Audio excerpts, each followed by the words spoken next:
Hey, hi everyone. Welcome to all. I'm discussing here a topic of ecosystem and the chapter is biodiversity and conservation. And उसमें एक topic आता है इन situ conservation जहाँ से most of the questions दो तीन questions तुम्हारे match of the following से मिला के पूछ लेते हैं जो कि उनको डिस्कस करते हैं. As from the name it is clear that in situ conservation के बारे में बात किया जा रहा है बायोडाइवर्सिटी में. तो इन सिटू कंजर्वेशन है क्या? एज फ्रॉम नेम अभी समझ में आ रहा है कि इन सिटू मतलब इनसाइड द नेचुरल हैबिटेट, जो हम नेचुरल हैबिटेट के इनसाइड में जो भी कंजर्व कर रहे होते हैं. तो क्या कंजर्व कर रहे होते हैं? तो we are protecting the biodiversity within the natural habitats. तो इसके बारे में बताते हैं. एनसीईआरटी में लिखा है, जो बस एनसीईआरटी का मैं इंसाइट्स लिख करके लाया हूँ, जो 3 4 5 पॉइंट्स में है. तो how India is protecting biodiversity with natural habitats like forest, mountains and ecosystem. ये इन सितु को बताता है कि किस तरीके से इंडिया में हम नेचुरल हैबिटेट के विदीन में बायोडाइवर्सिटी को प्रोटेक्ट कर रहे हैं, जहाँ पे फॉरेस्ट है, माउंटेन्स एंड इकोसिस्टम है. यहाँ पे एक टर्म यूज़ किया गया है एनसीईआरटी में भी, हॉटस्पॉट.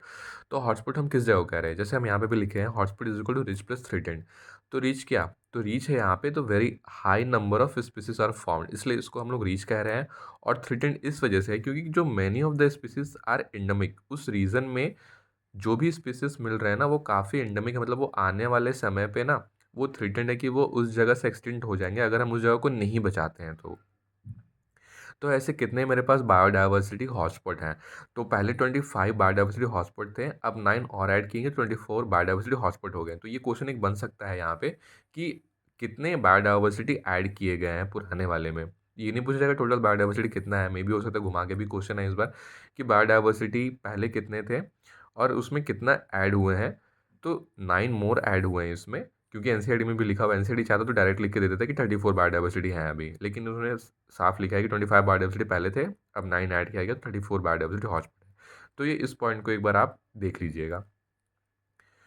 और हाँ, इस हॉटस्पॉट रीजंस को हम लोग कह रहे हैं, these hotspots are also regions of accelerated habitat loss. मतलब कि ये एक ऐसा रीजन है जहाँ पे कि हैबिटेट लॉस होने का चांसेस ज़्यादा है. वहाँ पे हैबिटेट लॉस जो है काफ़ी जल्दी और तेज़ी से हो रहा है वो. और हाई बायोडाइवर्सिटी रीजंस कहाँ कहाँ पे हैं? हाई बायोडाइवर्सिटी रीजन्स कहाँ कहाँ पे हैं? तो ये वेस्टर्न घाट्स में है, श्रीलंका में है, इंडो बुर्मा में और हिमालयाज़ में है. तो ऐसा भी एक ऑप्शन बन सकता है एमसीक्यू का कि हाई बायोडाइवर्सिटी रीजन्स कहाँ कहाँ पे मिल रहे हैं. ढेर सारा ऑप्शन दे दिया जाएगा कि identify the high biodiversity regions, उसमें से हिमालय दे दिया जाएगा और 4 5 6 रीजन्स और एमसीक्यूज़ में रहेंगे, 4 5 6 और ऑप्शंस. तो उसमें से आपको लगाना होगा कौन सा सही है. तो ये आप याद कर लीजिए कि हाई बायोडाइवर्सिटी रीजन्स कहाँ कहाँ पे. तो वेस्टर्न घाट्स में, श्रीलंका, इंडो बुर्मा एंड हिमालयज़. अच्छा, एक और चीज़ है यहाँ पे जहाँ से हो सकता है क्वेश्चन अराइज़ हो सके, चांसेस है कि biodiversity hotspots covers less than 2% of the earth lands area. तो यहाँ पे परसेंट बना के क्वेश्चन पूछ सकते हैं कि how much percent of the lands earth surface area biodiversity hotspot occupies. तो ये अर्थ का 2% से भी कम हिस्सा जो है वो ऑक्यूपाई करता है. और अगर इस हम 2% अर्थ के जो हिस्से को बचा सके हम लोग, तो हम लोग 30% ऑफ ऑनगोइंग मास एक्सटेंशन को क्या कर सकते हैं, सेव कर सकते हैं. एनसीईआरटी का लास्ट लाइन पे लिखा हुआ है कि if we protect only these 2% of the earth lands area, then we save 30% of the ongoing mass extinction. तो ये भी देख लेना, एक इंपॉर्टेंट है. परसेंट के वाइज से नंबर में हो सकता है क्वेश्चन पूछा जाए कि how much percent of the lands earth surface area biodiversity hospitals covering. और दूसरा जो मेन इंपॉर्टेंट है, ये वाला पॉइंट बनता है कि हमारे टोटल्स कितने बायोस्फीयर रिजर्व्स हैं, कितने नेशनल पार्क और वाइल्ड लाइफ सेंचुरीज हैं. तो इसको देख लेना, 14 बायोस्फीयर रिजर्व्स हैं, 90 national parks and 448 wild life sanctuaries है.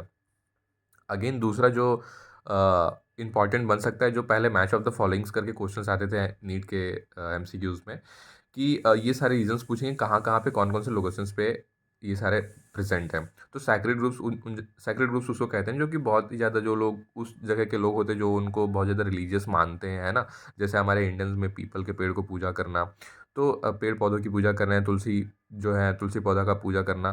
तो ये सब रीजंस हैं. जैसे कि सैक्रेड ग्रुप्स जो हो गया ना, तो ये Khasi and Jaintia hills in Meghalaya and Aravalli hills of Rajasthan में मिलते हैं ये.